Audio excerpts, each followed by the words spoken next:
Hello everyone, next question की तरफ आते हैं। नेक्स्ट क्वेश्चन हमें गिवन है the voltage across the circuit in figure and the current through it are given by the following expression. दो expressions आपको दिए हुए वोल्टेज के एंड करंट के। Where omega is equal to 100 pi radians per second, if the average power delivered to circuit is 0, then the average value of x in amperes. ये x क्या है? ये आपको I of t का जो expression दिखाई दे रहा है उसमें cos के साथ में जो कोफिशिएंट है, जो टर्म है, जो पीक वैल्यू है, वो जो रहेगी वो आपकी x है। ठीक है, तो आपको x की वैल्यू फाइंड आउट करनी है इन एम्पियर्स। तो ठीक है, आपको सर्किट जो है वो गिवन है, नेटवर्क जो है उसका फिगर में आपको दिखाया गया है, क्या है उसे रीड्रॉ कर लेते हैं। ये कोई इलेक्ट्रिक सर्किट है, इलेक्ट्रिकल सर्किट, या हम इसको बोल देते हैं ये नेटवर्क है। ठीक, यहाँ आई ऑफ टी है, इसके क्रॉस जो वोल्टेज है आपका वो है आपका वी ऑफ टी। हमें क्या दिया गया है, इन दोनों के एक्सप्रेशंस दिए गए। V of T is equal to 5 - 10 cos of omega T plus 60 degree given है।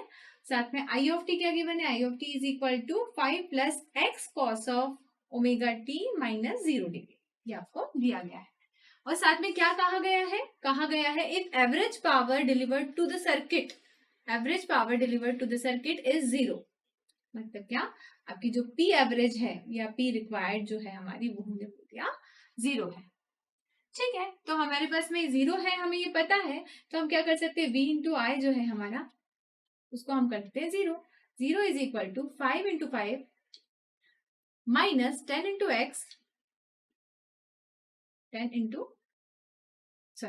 × 5 डायरेक्टली, क्योंकि वो एवरेज वैल्यू है इसलिए आपने कर लिया, लेकिन यहाँ पर जो वैल्यूज हैं कैसी हैं, ये मैक्सिमम वैल्यूज हैं और हमें क्या करना है, आरएमएस वैल्यूज लेना है। ठीक है, तो यहाँ पे हम करेंगे प्लस 1/2 माइनस 10x